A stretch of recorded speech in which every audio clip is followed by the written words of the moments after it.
Hello students, welcome or welcome back to my channel. I'm CS Jaspreet. I hope that you all are doing well and you're preparing for your upcoming exams. तो last video मेरी थी EGM पे या EOGM पे. I know धीरे धीरे बच्चे देख रहे हैं. गो हैड वॉच दोज वीडियोस. आप किसी भी लेवल पे हो और आपको लग रहा है कि मुझे EGM का टॉपिक समझ नहीं आ रहा है, go ahead and watch my previous video. It's really beneficial. और मैं ये ट्राई करती हूँ कि मैं अकेडमिक सेशंस जो ले रही हूँ प्योरली फर्स्टली एकेडमिक होते हैं और उसमें ऑलमोस्ट जिस टॉपिक की हम बात करते हैं वो अच्छे से कवर हो जाता है. आई नो थोड़ा सा ऑर्डर बिगड़ गया, मैंने EGM की वीडियो पहले डाल दी एंड अब मैं EGM के साथ आई हूँ, बट कोई बात नहीं, माफ़ कर दो मुझे बिकॉज थोड़ा ऐसे आगे पीछे हो जाता है, डजेंट मैटर. बट EGM की वीडियो भी उतनी ही ज़रूरी है एनुअल जनरल मीटिंग की, जिसके बारे में आज हम डिस्कस करेंगे. So we'll continue with this academic series. I am so proud that I could upload all the videos here only. So if you new to my channel, hi I am CS Jaspreet Dhanjal. I'm an Academy Plus educator for CS CET and CS professional students, and here I guide all CS CMA students regarding the topics that actually bother them.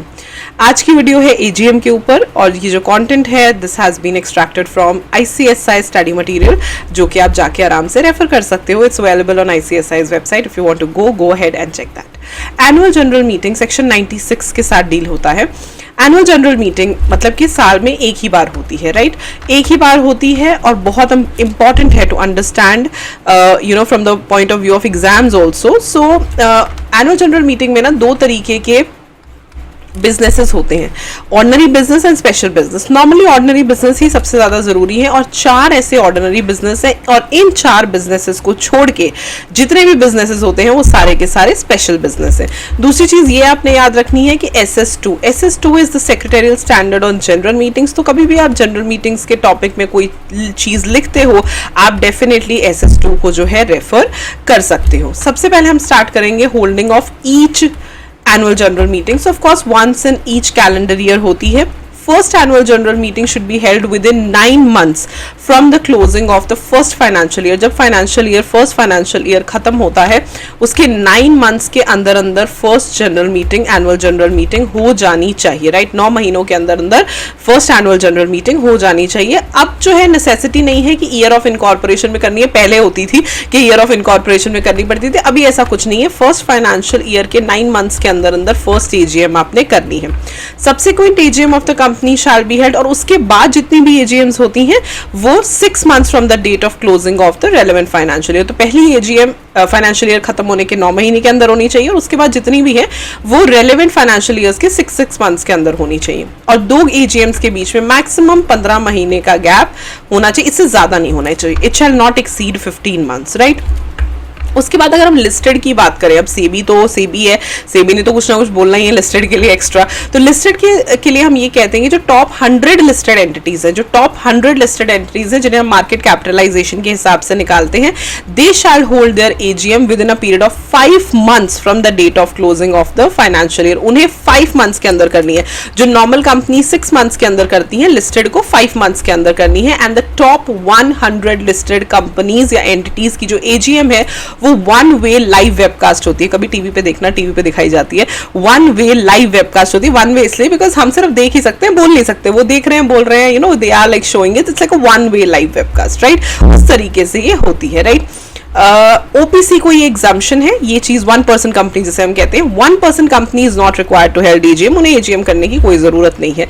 Extension of validity, अब ऐसा कभी कभी होता है कि genuine reasons हैं तो क्या एक्सटेंशन हो सकती है, हाँ, स्पेशल रीजन से ये पावर रजिस्ट्रार के पास होती है कि रजिस्ट्रार अगर आप स्पेशल रीजन कोट करती है कंपनी तो टाइम को एक्सटेंड कर सकती है, but not more than 3 months. यानी कि जो ऑलरेडी 15 महीने का गैप है उसमें 3 मंथ्स और ऐड हो जाएंगे अगर स्पेशल रीजन हो.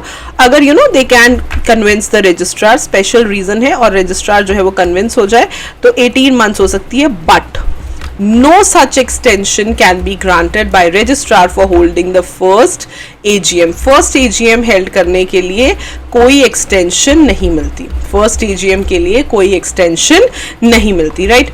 Then day, time and place, सबसे इंपॉर्टेंट चीज. सबसे पहले annual general meeting during business hours होनी चाहिए. हमेशा आपने याद रखना है ड्यूरिंग बिजनेस आवर्स होनी चाहिए. Between 9 AM and 6 PM. During business hours between 9 AM and 6 PM होनी चाहिए on any other day which is not a national holiday. National holiday के बारे में यहाँ पे लिखा भी है, मैंने आपको शायद बताया भी था पिछली वीडियो में भी. नेशनल हॉलीडे वो हॉलीडे होती है जो सेंट्रल गवर्नमेंट ने डिक्लेयर की है, ठीक है? जो सेंट्रल गवर्नमेंट ने डिक्लेयर किया। And for the time being India में 3 ही नेशनल हॉलीडेज हैं, 26 जनवरी, 15 अगस्त एंड 2 अक्टूबर। ठीक है, सो पहली बात ये हो गई, बिजनेस आवर्स में होनी चाहिए, 9 AM एंड 6 PM के बीच में होनी चाहिए, एंड नेशनल हॉलीडे वाले दिन नहीं होनी चाहिए, रजिस्टर्ड ऑफिस में होनी चाहिए या फिर any other place within the city, town और village where the registered office is situated. जो AGM होती है ना, it's like a huge affair. ठीक है, लोग आते हैं तो कई बारी अरेंजमेंट्स होटल्स वगैरह में कराए जाते हैं, तो वो हर जगह जो है वो जो जगह है वो सिटी, टाउन या विलेज जहां पे रजिस्टर्ड ऑफिस है वहीं पे होना चाहिए, राइट।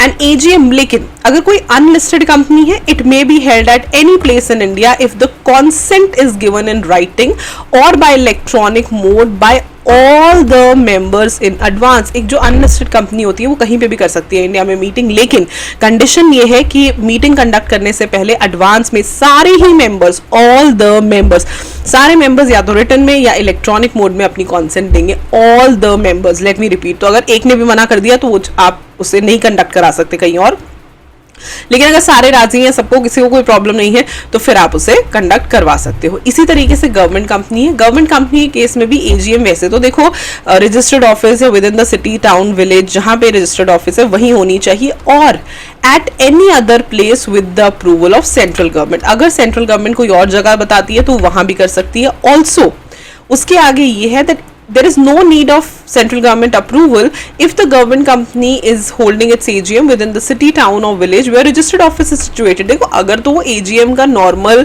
सिनेरियो फॉलो कर रही है, रजिस्टर्ड ऑफिस में करे, फिर किसी के अप्रूवल की जरूरत नहीं। लेकिन अगर वो कहीं और करना चाहती है मीटिंग, तो डेफिनेटली सेंट्रल गवर्नमेंट के अप्रूवल के साथ वो ये मीटिंग कहीं और कर सकते हैं। और सेक्शन 8 कंपनी के केस में बहुत सिंपल है, the time, date and place of each AGM are decided upon beforehand. Section 8 company के केस में है वो बिफोर हैंड डिसाइडेड होना चाहिए, कहां पे करनी है, कितने बजे करनी है, लाइक एडवांस में डिसाइडेड होना चाहिए। और गवर्नमेंट कंपनी के केसेस में अगर आप AGM का नॉर्मल सिनेरियो फॉलो कर रहे हो तो बहुत अच्छा, अदरवाइज आप सेंट्रल गवर्नमेंट के अप्रूवल से कहीं और भी मीटिंग करा सकते हो। और अगर कोई अनलिस्टेड कंपनी है तो उस केस में क्या होगा, उस केस में भी कहीं और हो सकती है, but with the consent of all the members, चाहे राइटिंग में लो चाहे इलेक्ट्रॉनिक में लो, with the consent of all the members in advance। ठीक है, अब वो 4 ऑर्डिनरी बिजनेसेस कौन से, सबसे इंपॉर्टेंट बात ये आपको अच्छे से पता होनी चाहिए। 4 ऑर्डिनरी बिजनेसेस है, इसको छोड़ के सारे ही स्पेशल हैं। सबसे पहले consideration of financial statements, number 1, report of boards, number 2, and auditors. ठीक है, यानी कि consideration of financial statements, boards reports and auditors reports, इन तीनों चीजों को की कंसिडरेशन को हम सबसे पहले ऑर्डिनरी बिजनेस पे डालते हैं। फाइनेंशियल स्टेटमेंट्स का भी कंसिडरेशन, रिपोर्ट्स ऑफ बोर्ड का भी एंड ऑडिटर्स के रिपोर्ट का भी। Second, declaration of any dividend, अगर कोई डिविडेंड डिक्लेयर करना है तो वो। Third, appointment of directors in the place of those retiring, appointment of directors in the place of those retiring. And number 4, appointment of and fixing of remuneration of the auditors, appointment of and fixing of remuneration of the auditors. ठीक है, और इन चारों के अलावा जो भी businesses होते हैं वो स्पेशल बिजनेसेस होते हैं, राइट। पेनल्टी फॉर डिफॉल्ट, लेकिन अगर कई बार ये दिमाग में आता है कि अगर AGM ना कंडक्ट कराए तो कुछ नहीं है, पनिशमेंट होती है। The company and every officer in default, दोनों की पनिशमेंट बिल्कुल सेम है। फाइन है 1 लाख रुपीज इनिशियली, और अगर कंटिन्यूइंग डिफॉल्ट चलता है then 5000 for each day. 1 lakh rupees initially है एंड देन 5000 ईच डे का जो है पेनल्टी आगे बढ़ती रहती है, राइट। और फिर 97 कहता है, there is any default in holding the AGM of a company, any member of the company can make an application to the tribunal. वो एप्लीकेशन डाल सकते हैं कि ये कंडक्ट ही नहीं कर रहे हैं meeting, annual general meeting, and give ancillary and consequential directions as the tribunal things. तो ट्रिब्यूनल जो है ऑर्डर कर सकता है। फर्दर इन डायरेक्शंस में ट्रिब्यूनल ये भी कह सकता है कि 1 member of the company present in person और प्रॉक्सी, ट्रिब्यूनल के पास बहुत पावर है। और ये जो 1 मैन मीटिंग वाला कॉन्सेप्ट है ये ट्रिब्यूनल ने ही एक्चुअली प्रमोट किया है। काफी हद तक ट्रिब्यूनल अलाउ कर सकता है इन पर्सन भी और इन प्रॉक्सी भी, अगर वो चाहे तो एक पर्सन के आने से ही मीटिंग जो है वो कन्वीन हो सकती है। Every listed entity under regulation 30 is required to disclose the procedures of AGM and EOGM। फटाफट से, स्टॉक एक्सचेंज वाले वेट नहीं करते बिल्कुल भी, स्टॉक एक्सचेंज को सब बताना है, तो स्टॉक एक्सचेंज को फटाफट से बता देना with in 24 hours of the event. With in 24 hours of the event जो भी AGM में होता है, जो भी EOGM में होता है, वो स्टॉक एक्सचेंज को बताना पड़ता है। This is all about AGM, right. So अभी तक हमने AGM कवर कर लिया, EGM कवर कर लिया, ऑडिटर्स का टॉपिक कवर कर लिया, प्रॉक्सी का टॉपिक कवर कर लिया, प्रॉब्ली अब आगे चलेंगे, ठीक है। ऑडिटर्स नहीं, ऑडिट कमेटी था, ऑडिट कमेटी, सॉरी। आगे आने वाले भी ऐसे ही यूजफुल टॉपिक्स रहने वाले हैं। I am also coming up with exclusive presentation tips and few exam guidance for company law, जो हर साल ही इस चैनल पे आता है। सो डेफिनेटली इस अटेम्प्ट के लिए भी ज़रूर आएगा, and I hope these videos are very very helpful. Please channel को सब्सक्राइब कर दो, अगर कॉन्टेंट पसंद आ रहा है वीडियो को लाइक कर दिया करो, अपने फ्रेंड्स के साथ शेयर कर दिया करो। बहुत बच्चे बहुत देर बाद कहते हैं कि हमें आपका चैनल बहुत अच्छा लगता है, इन्फॉर्मेटिव लगता है, so please leave a sweet comment below अगर आपको ऐसा लगता है। It's always a motivation for me, and I will see you super soon another video. Till then stay happy, stay blessed and keep the preparations on. Bye bye.